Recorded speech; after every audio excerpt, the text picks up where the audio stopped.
Jadi mantan wali kota Banda Aceh itu pernah main film. Serius. Nah, terus? Ntar Google deh. Terus nggak bisa ditonton dong? Nah, terus diputar di mana? Ya, di bioskop di provinsi lain lah gitu. Nah, Sulit sekali ya. kan ada pelarangan-pelarangan atas dasar syariat Islam. Ya. Itu berlaku untuk umat muslim aja atau semua? Nggak nonton konser, nggak nonton film. Bagus. Ya di rumah aja. Nah, subhanallah.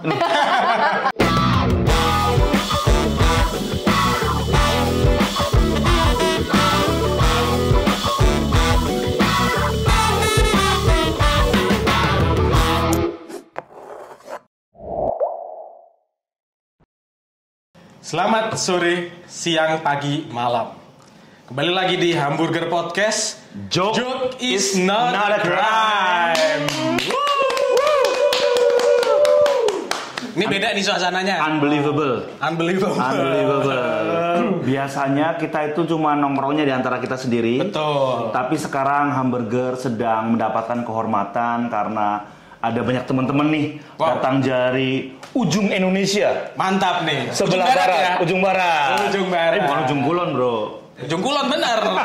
Kalau bahasa Jawanya ujung kulon. Kalau ujung kulon tadi badak-badak, ini ketemunya badak ganja. cula satu kan. Nah. Kalau ini ketemunya ganja. Legalkan ganja. Oke, kita ngobrol sama siapa? Kita kedatangan siapa? Nah, tadi Mas Awi udah bocorin dikit kalau kita kedatangan teman-teman dari ujung barat dari Aceh. Ya, kalau saya, Nana sama Bang Jafar. Uncle Jeff, Uncle Jeff, itu saya baratnya Jakarta. Nah, ini baratnya Jakarta. Ya, kalau ini baratnya Indonesia. Sama-sama Indonesia Barat. bagian barat, ya. Iya. Tapi kabar-kabar teman-teman dari Aceh ini main ke sini bukan buat hal-hal yang serius katanya. Ya. Tapi sesimpel mau nonton bioskop sama Coldplay. Ya, kenalin dulu dong. Tadi udah dikenalin. Ada Kak Nana. Kenalan sendiri aja ya. Oh, kenalan sendiri, bener. Ya, terima kasih Mas Awi. Halo rekan-rekan pendengar podcast Hamburger. Saya Nana, saat ini dipercaya untuk menjadi koordinator Kontras Aceh. Woi, Assalamualaikum warahmatullahi wabarakatuh. Waalaikumsalam. Kenapa langsung assalamualaikum? Iya, biar kesannya Islami ya. Aceh lo. Bang Jafar udah duluan. Nama saya nama lengkapnya Teguh Muhammad Jafar Sulaiman. Muhammad Jafar Sulaiman. Sering dipanggil kalau di Aceh itu panggil Om Jeff, kadang juga Uncle Jeff. Uncle Jeff. Jeffrey. Jadi ada banyak nama ya. Saat ini saya direktur di Filosofi Institute. Filosofi Institute. Juga bagian dari Kontras Aceh, peneliti Kontras Aceh, terutama dalam isu-isu keberagaman. Ya kalau tujuan datang ke Jakarta, ya kita nonton. Nonton apa ini? Nonton film. Nonton film ya. Karena bioskop itu haram di Aceh. Aduh, berat nih langsung nggak boleh gitu. Padahal biasanya kita nonton di sini, Bang. Padahal ini boleh, tapi Netflix boleh nggak? Bioskop haram di Aceh, jadi kita cari yang halal. Di Jakarta halal. Di Jakarta Jadi kita cari yang halal. Jadi kita tetap syar'i. Ya kan? Tetap boleh lah ya. Iya, tetap. Kok bisa bioskop Nggak boleh? Kenapa? Haram lagi. Apa aturannya? Haram lagi. Itu saya terakhir nonton bioskop itu bersama pacar saya itu 30 hari mencari cinta. Pada saat itu di Gajah Theater. Tahun berapa? Tahun 2000. Mantannya kan sekarang udah. Sekarang menjadi istri. Nah, mantan berarti. Mantan dulu mantan. Kalau pacar yang lain nanti kenal yang lain nanti kan.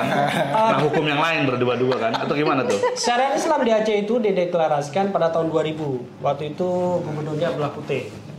Sejak saat itu ada penertiban lokasi-lokasi wisata dimulai dari Pantai Ujung Bate, kemudian melebar ke lain-lainnya gitu. Jadi setelah itu juga bioskop berhenti di Aceh.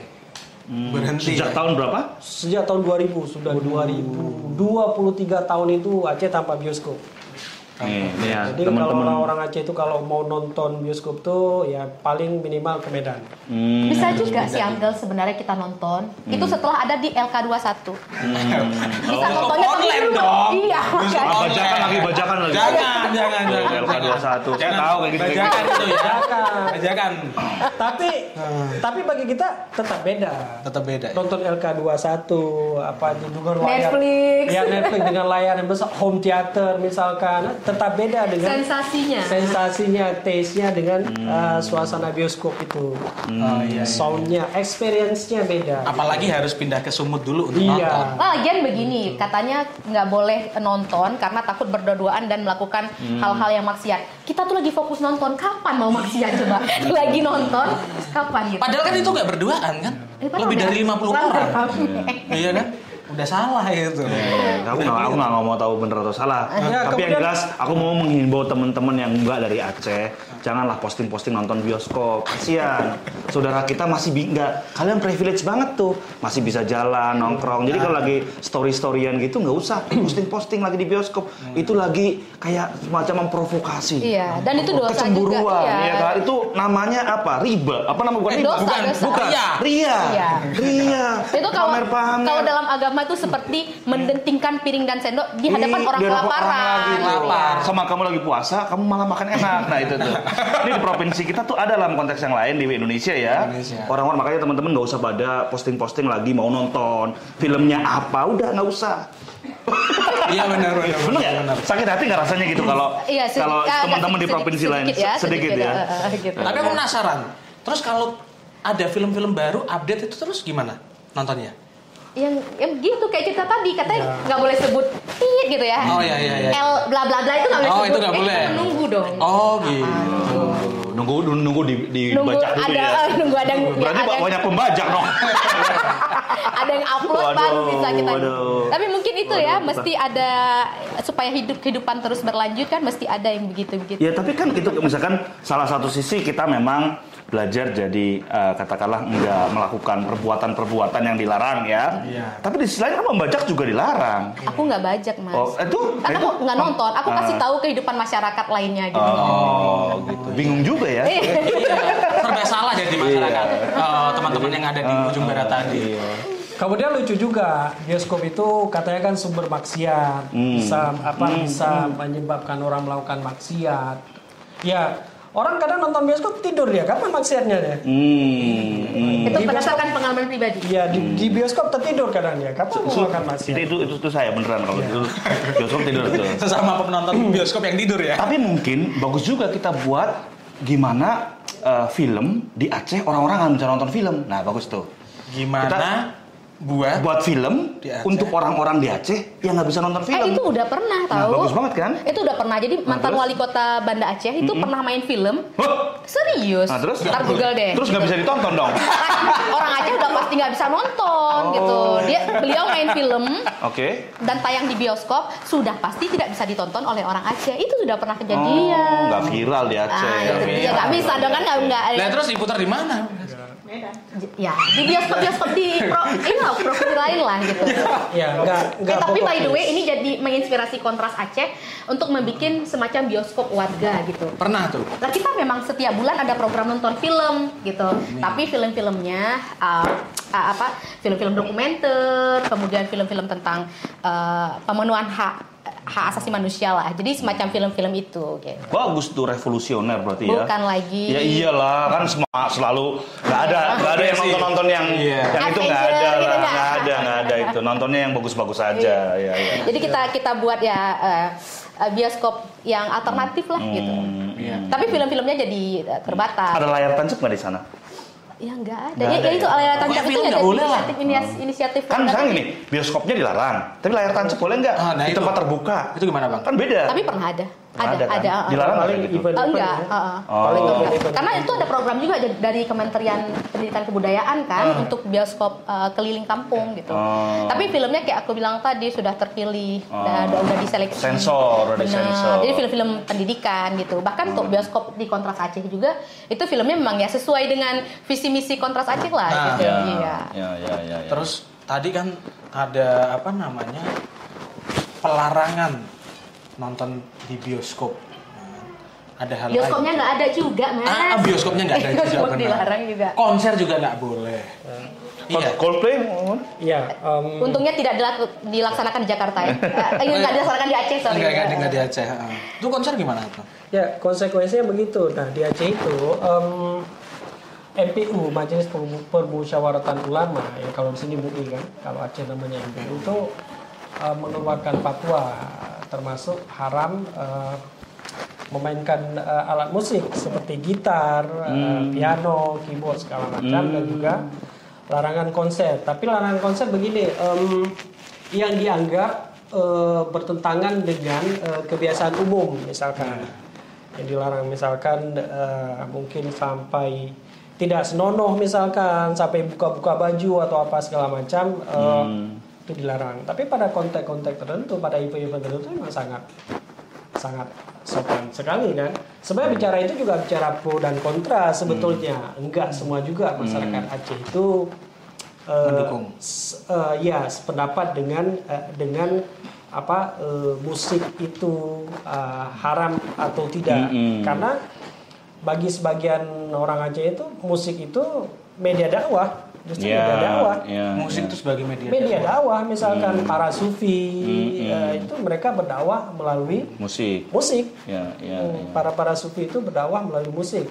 Saya tamsilkan begini, masa Aceh itu jangan terlalu kaku seperti itu. Ya katakanlah nanti Aceh itu mendapat support dari internasional, negara-negara Islam yang sangat besar sekali, ya kan, dan itu bisa membangun Aceh.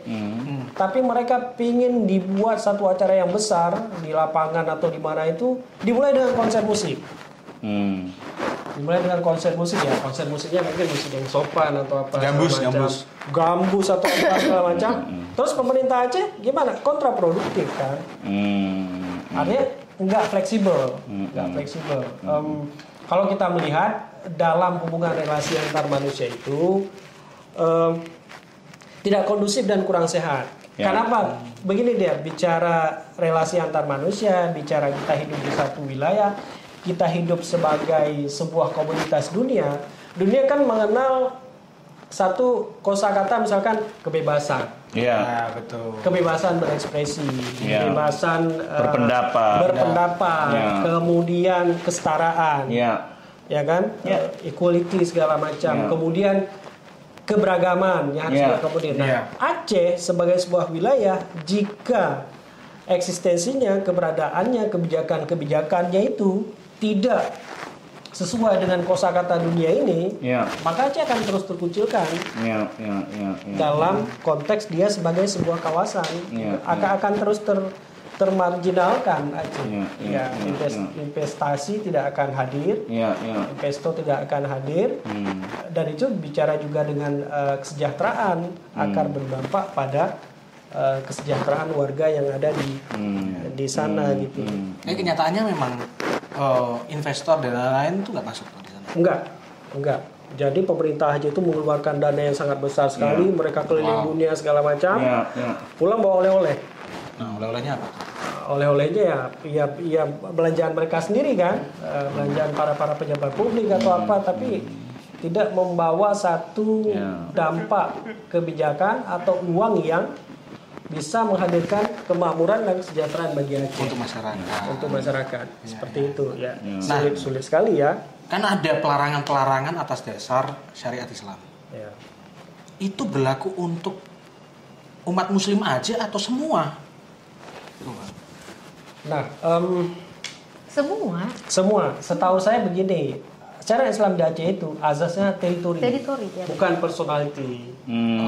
Jadi siapapun yang datang ke Aceh tinggal di Aceh, hukum, dia akan terkena pada segala konsekuensi jika dia melanggar syariat Islam di Aceh. Jadi azasnya teritori bukan personality. Jadi kalau personality itu dia beragama Kristen katakanlah gitu kan. Berarti ya sebenarnya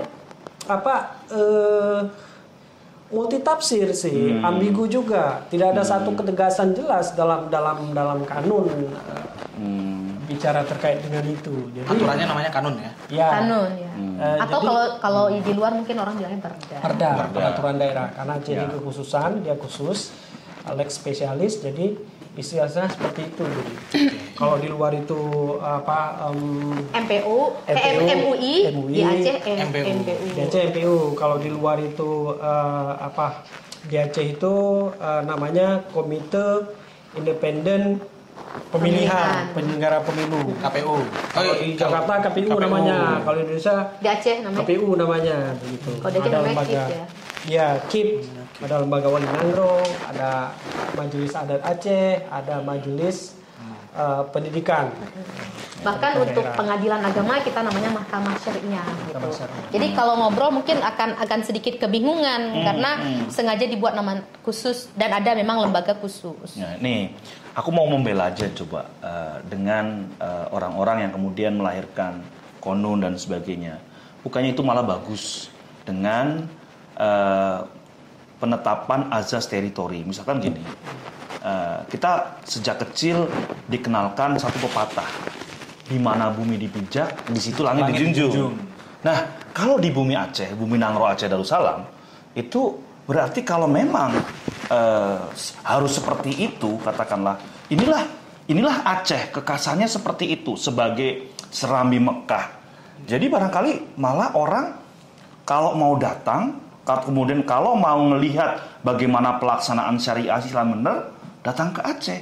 Itu kan harusnya kayak gitu kan, jadi unik kan jadinya. Benar. Jadi daerah yang unik yang barangkali mungkin kata Uncle Jeff tadi adalah harus comply dengan sesuatu yang sifatnya universal, tapi jangan-jangan Aceh ingin menunjukkan dirinya sebagai yang partikular, sebagai dirinya yang berbeda. Ini Aceh lain, kopinya lain kan, macam-macam lain. Gimana tuh?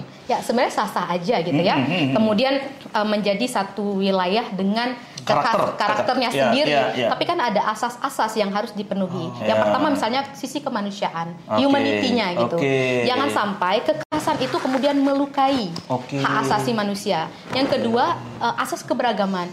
Aceh sendiri sebenarnya adalah miniatur Indonesia, kita bisa bilang gitu. Saking beragamnya. Banyak miniatur Indonesia. Tuh taman mini miniatur Indonesia. Nggak cuma Aceh. Bener. Dan kita mau bilang betapa beragamnya. Jogja lagi tuh miniatur. Semua gitu. jadi miniatur. Nanti miniaturnya banyak banget. Banyak miniatur ya. Tapi kita mau bilang soal keberagaman gitu ya. Di Aceh sendiri nggak ada satu bahasa yang tunggal. Jadi ada berapa belas bahasa gitu. Kalau kita ke Gayo, kita mau bicara pakai bahasa Aceh pesisir, itu langsung tidak nyambung. Begitu juga bahasa Gayo gitu. Kalau kita mau ke daerah barat selatan gitu, bahasanya juga sudah berbeda gitu. Keberagaman ini ada. Jadi itu juga harusnya jadi landasan, jadi asas ketika kita menunjukkan diri sebagai sebuah wilayah yang khusus gitu, yang berbeda gitu. Nah, lalu apa yang terjadi kalau asas-asas ini misalnya, saya nggak bilang asas yang lain-lain, kemanusiaan ini misalnya dilukai, itu kan bertentangan dengan Islam itu sendiri. Kalau kita mau menunjukkan diri sebagai orang Islam, ajaran Islam yang mana sih? Dilukai di mananya? Coba di mananya? Sebagai perempuan nih ya, di mananya? Itu kan bagus, beda. Bener. Coba makanya saya ceritakan. Dilukainya di mana? Nggak nonton konser, nggak nonton film. Bagus. Ya di rumah aja. Nah, subhanallah.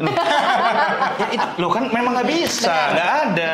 Benar. Jadi merawat keluarga. Bener, beberapa aturan nih, Mas, misalnya, gitu ya. Beberapa aturan atau himbauan gitu yang dikeluarkan oleh kabupaten atau kota di Aceh, misalnya. Perempuan tidak boleh bekerja di atas jam 10 malam. Ini ini salah satunya gitu ya. Bayangkan di Aceh itu pernah terjadi perang dengan Indonesia hampir 30 tahun lamanya. Banyak perempuan-perempuan yang kehilangan suami sehingga jadi single parents gitu. Atau perempuan-perempuan yang justru juga tidak menikah gitu, menafkahi keluarga. Tapi karena jam kerja dibatasi, kemudian dia tidak bisa kan, nggak dipakai dong ya kan, dia perempuan. Benar. Nah jadi bagaimana dia kemudian menafkahi produktif gitu. Itu juga secara struktural itu pemiskinan itu contoh gitu. Nggak pernah membayangkan asas histori, ya sejarah Aceh yang panjang itu gitu. Atau misalnya tidak boleh duduk ngangkang di sepeda motor, itu himbauan gitu. Ya, Itu nggak boleh ya. tuh. Nggak boleh. Sampingan kayak gini ntar saya kenal lagi, tapi ini kan nggak di Aceh.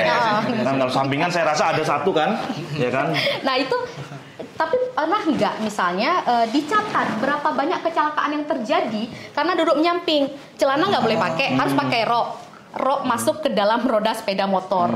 Nah baru-baru ini di Kabupaten Biren nggak boleh buka puasa semeja perempuan dengan laki-laki. Selantai boleh.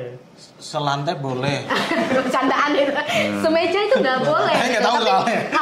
nah kebayang gitu misalnya, mari kita pisah. Ini kita bayangkan secara gampang ya. Mari kita duduk pisah-pisah meja. Apakah kafe-kafe tersebut mampu menyediakan banyak meja? Kemudian kedua, kalau nggak sanggup dipenuhi, itu apa konsekuensi buat pemilik usaha? Itu sengaja, senang nggak senang kan punya dampaknya. Ya, Misalnya, ekonomi masyarakat gitu. Jadi seringkali itu tidak dihitung-hitung ketika buat peraturan. Ya. Itu yang punya. Nah, ini baru beberapa contoh ya. Ya. Kita balik lagi Mas Sawi, apakah itu tidak melukai? Ya enggak. Luka yang seperti apa? Diceritain nggak sebagai perempuan dulu? Iya. Satu aja coba. Yang paling kemudian terluka, yang katakanlah sebagai perempuan ya tadi secara ekonomi nggak bisa keluar malam, tapi apalagi kalau nggak katakanlah nggak bisa mengakses tontonan bioskop, nggak bisa mengakses konser, terus apalagi nih? Nah, termasuk hak-hak berekspresi. Misalnya di Gimana? Aceh Utara sempat ada larangan untuk menari gitu. Oh menari nggak boleh? Padahal kan tarian Aceh, ini sorry itu sih, tarian Aceh kan tidak menggoda ya. Maksudnya dia kan sangat heroik gitu, sedati misalnya. Di hadapan Nah, publik ya. iya di publik itu sangat-sangat sopan dengan pakaian dan lain-lain. Lah di tempat lain itu waktu yang bersamaan sedang ada, aku lupa, tapi ada acara internasional yang pembukaannya pakai tarian sedati di Aceh sendiri, di Nggak boleh. Aceh Utara sendiri Folklore. udah nggak boleh. Festival folklore. Folklore. Itu kan itu dia. yang serempak itu kan? Iya serempak yang rame itu, banget yang kayak gini, apa bener-bener namanya? yang sedati sedati gitu. Jadi kalaulah kebebasan berekspresi yang kalau juga nggak bina juga ya gitu, cukup sopan gitu, kemudian dilarang, lalu apalagi jadi manusia gitu, nggak punya apa ya, Kemana-mana dilarang. nggak bisa rebahan ya kan sekarang banyak tuh kaum rebahan gitu ya, jadi ngapa-ngapa rebahan karena kan ngapain dilarang kan, jadi rebahan. Jadi 20 tahun lagi orang-orang Aceh pendek umurnya karena jarang olahraga juga. Jarang gerak. Iya. Silakan gimana Bang Uncle Jess gimana Uncle Jess? Pak Awi, jadi gini, itu kan pertanyaan yang sangat penting sih, justru bagus bagi Aceh. Nah, saya sudah sampaikan itu di tahun 2001. Lama kali itu. 2001 ketika Belum perdamaian itu ya. kita sudah sampaikan begini, Aceh punya kesempatan dengan syarat Islamnya, dengan eksistensi syarat Islam itu bisa menciptakan, bisa memproduk satu norma hukum yang bisa dipakai oleh dunia. Oke.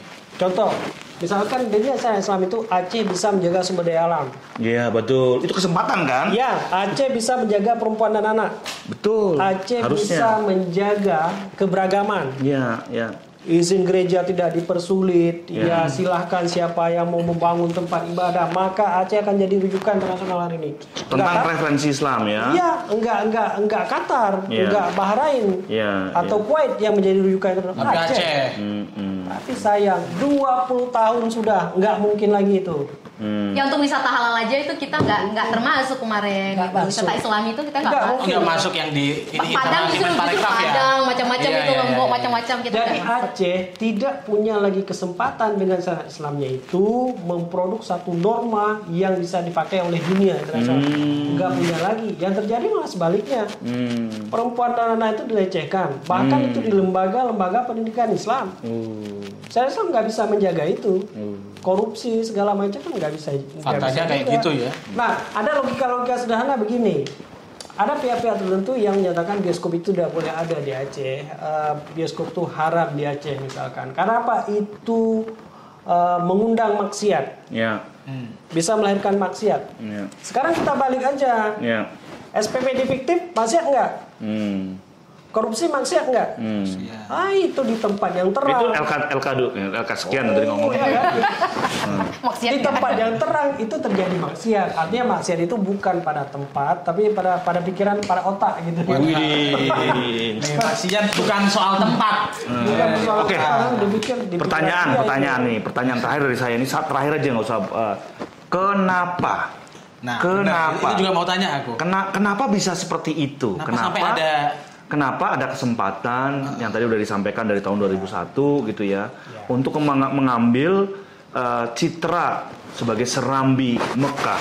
Sekarang di Arab Saudi sendiri, saya lihat banyak tuh berita-berita perempuan-perempuan nggak wajib jilbab, udah boleh lepas, boleh udah nyetir, udah banyak tuh. Udah nonton bioskop juga. Nonton bioskop dan sebagainya, malah konser udah boleh. Nah, sekarang di serambinya kenapa seperti itu? Nah, kenapa kok kemudian ada persoalan yang kemudian makin bukan malah membebaskan, bukan malah kemudian menghargai ekspresi orang-orang warganya gitu ya, yang nggak cuma orang penduduk Islam doang di sana, tapi beragam-ragam tadi. Malah mengurung. Tapi malah makin mempersempit. Cuma duduk doang bareng nggak boleh. Kemudian naik motor ngangkang nggak boleh. Motor nggak boleh. Kecuali memang dibuatkan desain yang nggak ngangkang yang kayak gimana. Motor ya, bentor berarti. Mungkin gimana gitu kan. Atau gimana? Kenapa bisa terjadi?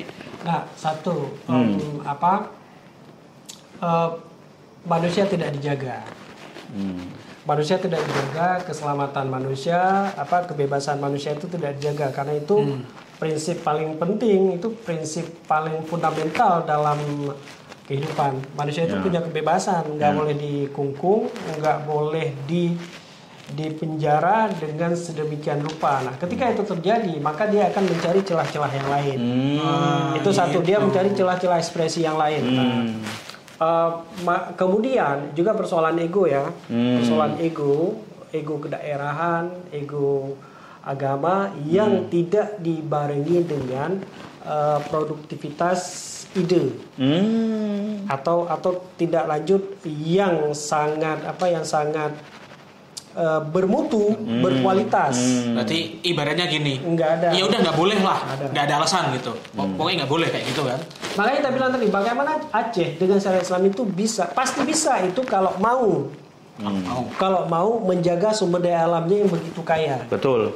Karena dalam bawang minyak atas minyak. Iya, dalam sejarah dunia manapun, satu negara, wilayah, bangsa yang kaya sumber daya alam, dia pasti diciptakan konflik di situ. Pasti orang-orang di situ dimabukkan dengan yang paling bisa terpecah belah. Yang paling secara potensial paling kena dengan mereka itu agama, dimabukkan dengan agama. Ya orang Aceh mabuk dengan agama segala macam, sehingga bermacam izin tambang segala macam itu keluar ya kan. Orang-orang tertentu mengisi jabatan tertentu untuk mengkeruk kekayaan Aceh segala macam, ya orang Aceh lalai di situ gitu. Jadi ketika kita bicarakan ini dibilang kita menentang syariat Islam, kita menentang syariat Islam, kita tidak sepakat dengan syariat Islam, pro Barat segala macam. Padahal orang-orang yang mengkritik implementasi syariat Islam, jadi bedakan ya. Syariat Islam dengan implementasi syariat Islam itu beda. Beda. Syariat Islam dan implementasi. Beda betul. Syariat Islam itu pure, dia sangat maslahatnya bagus sekali itu. Syariat Islam itu tidak ada pernah pemerintah membunuh orang, mengusir orang, membakar tempat ibadah, nggak ada. Tapi implementasi syariat Islam yang dilakukan itu ada kalanya mengakomodir itu. Jadi seharusnya orang-orang yang melakukan kritik terhadap implementasi syariat Islam itu sebenarnya heroes. Mereka itu pahlawan. Kenapa? Mereka menjaga syariat Islam itu tetap on the track. Tetap di jalannya dia itu. Syariat Islam itu tidak boleh menghina manusia. Tidak boleh mempermalukan manusia. Ya kan? Tidak boleh membatasi kebebasan manusia. Tidak boleh membatasi kebebasan beribadah manusia gitu. Saya kalau bicara aja itu punya 3 tesis paling utama itu yang sampai sekarang nggak bisa dijawab. Apa satu? Satu, apakah pemerintah Aceh itu pemerintah yang Islami? Oke. 2, Islamikah penegakan syariat Islam? Yang ketiga, jika pemerintahan Aceh, pemerintahan provinsi, kabupaten, kota itu bukan pemerintahan Islami, bisakah syariat Islam ditegakkan oleh pemerintahan yang tidak Islami? Waduh. Sampai sekarang nggak ada jawaban. Nggak ada jawaban ya. Filosofis ya. Berarti yang Islami itu yang kemudian harusnya menjadi diskursusnya dulu ya. Tapi selama ini ada nggak sih riak-riak katakanlah protes, perlawanan terhadap kungkungan itu gitu ya. Kemudian kalaupun Dan apa dampaknya? Dia diekspresikan, dia Iya. coba melawan, bukan melawan dalam konteks yang melawan syariahnya, tapi implementasinya atau iya. kritik pengimplementasiannya itu diapakan tuh orang-orang yang kemudian itu, apakah dicambuk atau diapain tuh? Nah kalau misalnya, aku coba mau nambahin yang tadi sebelum kita lanjut gitu. Aceh juga shock. Sehingga mungkin dalam implementasi yang disampaikan oleh Uncle Jeff tadi jadi porak-poranda. Bayangkan selama 30 tahun kita tuh perang melulu nih orang Acehnya gitu. Di antara Aceh. Aceh dengan Indonesia. Oh, yang dulu ya, Iya, ya, 30 tahun itu kan satu ya. generasi gitu. Ketika perdamaian lalu dikasih kekuasaan 2008, terkejut ya. 2005. 2005, gitu. ya. Terkejut gitu. Kita nggak sempat berpikir, nggak punya imaji kira-kira syariat Islam itu kok diterjemahkan kayak apa gitu. Kemudian otonomi khusus itu kalau diterjemahkan macam Undang-undang PA apa? kan 2009 kan? Iya. Undang-undang PA maksud saya, ya. Gitu. Itu sama kayak orang buta tiba-tiba bisa melihat, terkejut dia melihat warna-warna gitu. Kaget. Nah Aceh itu kaget juga gitu. Jadi dalam pelaksanaannya ya kacau balau, itu satu. Kemudian pertanyaan yang kedua, apakah orang Aceh sendiri itu melakukan perlawanan itu? Ada gitu. Nah sebagai contoh nih, tadi kita singgung soal konser musik gitu. Banyak band-band keren di Aceh yang justru dia tidak tidak populer di Aceh atau ya, tidak punya konser atau apa di Aceh, justru dia berkarya di nasional bahkan di luar gitu. Nah itu satu. Kemudian ada beberapa media sosial yang mulai mengkritik dengan cara halus gitu. Misalnya bicara soal dulu Aceh pernah punya bioskop gitu-gitu. Jadi satu sebagai media pendidikan. Jadi yang orang-orang muda baru ini jangan mengira Aceh ini memang begini adanya sejak dulu gitu. Padahal pernah banyak sekali ruang-ruang berekspresi gitu, festival-festival, bahkan duluan PKA sejak tahun berapa gitu, pekan kesenian Aceh gitu. Nah sebelum kemudian ya Soeharto melakukan beberapa naturalisasi terhadap seni-seni gitu ya, ya seni-seni yang memberi penghormatan pada kekuasaan gitu. Nah itu juga ada gitu, tapi kecil-kecil. Apakah dicambuk? Kebetulan untuk kanun yang mengatur soal cambuk, soal syariat Islam itu namanya kanun jinayat. Kalau untuk itu belum ada, hanya untuk kekerasan seksual. Kemudian judi, mabuk gitu, dan hubungan yang homo, zina, macam-macam gitu ya, dan khalwat. Jadi memang dari 10 pelanggaran syariat Islam itu 8 diantaranya itu bicara soal ekspresi. Bukan. Seksual. Itu ngatur soal ini. Soal selangkangan. Ya. Terus kalau yang tadi, kalau ada yang protes, apa konsekuensinya bagi yang protes tadi? Ini contoh kasus aja gitu. Waktu ada satu lembaga gitu, itu memprotes soal pelaksanaan syariat Islam melalui kanun jinayah misalnya, tapi didasarkan pada kasus-kasus kekerasan seksual yang semakin meningkat. Itu beberapa oknum mungkin kita bilang dan masyarakat yang boleh jadi bahkan belum membaca kanun tersebut itu mau membakar kantor tersebut gitu. Nah gitu. Jadi dan kita pernah bikin ini quick semacam quick respon gitu. Pernah dengar kanun jinayat enggak gitu. Jadi ke masyarakat secara random pernah gitu, pernah gitu. Pernah dengar kanun jinayat, pernah gitu. Pernah baca jadi jawabannya udah agak mulai turun gitu kan. Isinya apa aja itu makin enggak tahu gitu. Akhirnya kita waktu itu secara cepat orang pernah dengar tapi orang nggak tahu isinya. Jadi mengira bahwa orang-orang yang menolak kanun jinayat karena kekacauan isinya itu ya berarti menolak syariat Islam gitu. Itu kan dikira membangkang ya. Iya, padahal kalau kita mau kulik lagi nih Mas ya, bayangkan untuk kasus kekerasan seksual dan pemerkosaan itu pelakunya hanya dicambuk, lalu selesai. Nah sehingga kan berulang berulang gitu. Jangan ya, sebenarnya kita khawatir juga kalau 2004 tsunami air bah yang datang ke Aceh, ini mungkin di 10 tahun mendatang tsunami kekerasan seksual gitu untuk anak-anak Aceh. Bayangkan kehancuran Aceh di masa depan, udah nggak punya sarana prasarana untuk berekspresi, ditambah dengan kekacauan hukum gitu. Jadi secara struktural ada represi, ada kekerasan, secara kultural juga. Jadi mau dibawa kemana Aceh ini, saya? Wow. Jadi. Ya. Berat Uncle jadinya. Jack. Saya speechless terus terang. Iya benar. Saya bingung karena saya terus terang pernah ke Aceh gitu ya. Di sana pantainya indah sekali, orang-orangnya ramah, baik gitu Yang ya. boleh menikmati keindahan pantai, keindahan alam Aceh itu hanya laki-laki, Mas. Iya kan. tuh. Iya, perempuan nggak bisa. Sebagai contoh gitu, ada satu wilayah yang indah sekali di Aceh Besar, itu semacam tebing, di bawahnya laut. Iya, iya. Laki-laki boleh berkemah, perempuan nggak boleh.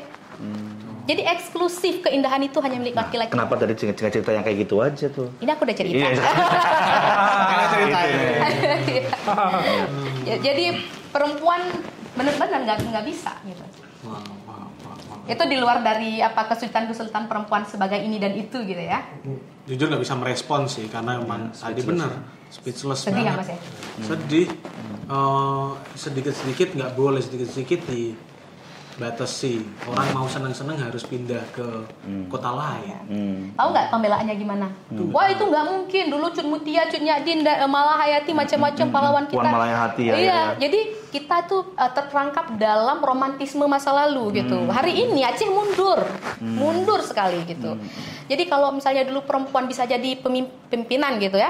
Hari ini kalau kita mau mencalonkan diri jadi pemimpin daerah, wah langsung ada black campaign, wah dilarang agama macam-macam gitu. Nah, tapi saya juga mau sampaikan satu hal yang penting juga. Ya, Ini kan ya. bicara kita berkehidupan sebagai sebuah bangsa negara. Ya. Saya melihat dalam konteks Aceh misalkan. Aceh itu kan masih bagian dari Indonesia. Negara Kesatuan Republik Indonesia. Kita melihat ada banyak sekali kanun-kanun di Aceh itu yang diskriminatif. Iya. Diskriminatif terhadap minoritas, diskriminatif terhadap perempuan, anak. Juga melahirkan banyak sekali masalah, terutama masalah yang terkait dengan relasi antar manusia. Itu ada yang terganggu. Konsekuensinya begitu. Ya. Nah, sebelum proses lahir kanun itu begini dia. Sebelum kanun itu disahkan, dia ada media konsultasi dengan Kementerian Dalam Negeri. Seharusnya Harusnya. Memang peraturannya begitu. Ya memang undang-undang itu untuk tata cara peraturan undang-undang memang itu. Ya, memang jadi anggota DPR Aceh itu harus ke Kemendagri sebelum Iya. itu disahkan, Iya, konsultasi. Mana yang boleh, mana yang nggak boleh, segala macam ya. Kalau kita bilang, kita lihat ya pemerintah Indonesia ini juga abai terhadap persoalan-persoalan yang seperti itu. Sebenarnya mereka kan bisa Mengerem lah ya. Iya, bisa membatalkan, ya kan, atau memberi catatan yang sangat serius dan kritis sekali terhadap kanun-kanun yang berpotensi diskriminatif itu. Peran ini nggak dilakukan. Jadi mirip-mirip pemerintah Indonesia itu jaim terhadap Aceh. Jaim. Atau kalau begitu ya biarin aja tuh Aceh mungkin jadi satu bangsa sendiri ya atau apa itu kan. Tapi kan ini masih dalam koridor itu. Ada persoalan-persoalan relasi antar manusia yang hari ini terganggu. Karena pemerintah nggak melakukan itu, pemerintah nggak menghadirkan ruang-ruang keberagaman kepada warganya, mengakomodir ruang-ruang ekspresi secara penuh kepada anak-anak muda gitu. Nah, secara psikologis kita melihat ya aman-aman aja. Aceh itu aman-aman aja hari ini, seolah tidak terjadi apa-apa, tapi nggak sekarang dampaknya. Dampaknya itu bisa ke 2, 3, 4 generasi nantinya. generasi nanti apa? Uncle, tapi kalau bicara dosa, selain itu dosa pemerintah Indonesia, itu juga dosa pemerintah Aceh juga. Pasti. Ada kanun pembuatan kanun gitu, kanun tata cara pembuatan kanun gitu ya. Itu kan juga enggak diikuti, enggak di apa ya? Enggak diikutin tata caranya. Enggak dijalankan. Ada waktunya, kemudian harus melakukan konsultasi publik macam-macam sebelum kemudian dibawa ke Kemendagri untuk dikonsultasikan secara nasional, bahkan harus punya registrasi gitu. Ya, di sini aja udah kacau sistemnya. Jadi ini dosanya berjamaah ini gitu. Dosa jamaah ya. Indonesia melakukan pembiaran, Acehnya sendiri memang udah kontrol. Dibiarin ini. Ya, mereka sama-sama berdosa. Makanya makanya. ini dosa berjamaah. Dibiarin ini. juga ini biar aja lah. dibiarin gitu. Ya. Ya, jadi Hamburger yang nggak ngebiarin ya. Hamburger memberikan ruang Iya. untuk menceritakan gitu Iya, ya. betul. Biar And orang pada it's not a tahu. crime ya. It's Joke is not a crime. Jadi kalau kemudian kita ngobrol-ngobrol kayak gitu jangan dianggap kita lagi Serius, kita lagi Tapi ngejok. kemudian nanti kalau ada konon melarang ngelawak, nanti kita nggak berani. Baru, tuh. tapi kita nggak berani. belum, Hamburger nggak berani belum, nih. belum ada. Belum ada ya. Ini Belum berarti Oh, nanti- masih oke. Lagian kan pakai asas teritori. Ini lagi di Jakarta ini. Iya. Oh iya Mas. Tapi kan jangkauannya sampai ke Aceh. Nah, lu. Gimana tuh ceritanya? Satu kata deh terakhir, satu kalimat nggak apa-apa untuk menjadikan katakanlah Aceh ke depan yang menurut Kanana sama Uncle Jeff lebih baik tuh yang kayak mana? Betul. ya ke depan Aceh itu memang harus memanusiakan manusia dengan sebenar-benarnya. Bagaimana manusia diperlakukan, dia harus bebas dalam Harus bebas ya. harus bebas Harus dari bebas. segala intimidasi, dari segala teror, dari segala tekanan, dari segala penjara. Itu syarat satu peradaban Peradaban. akan maju. Oke. Satu daerah akan maju. Sebagai perempuan Kanana. Iya, sebenarnya mari kita kembali kepada semangat perdamaian gitu. Nah, di 2005 Helsinki kan ya? iya Helsinki. Semangat itu kan termasuk semangat untuk perlindungan perempuan gitu. Di 231 ya, di pasal 231 PA itu ada semangat untuk perlindungan perempuan gitu.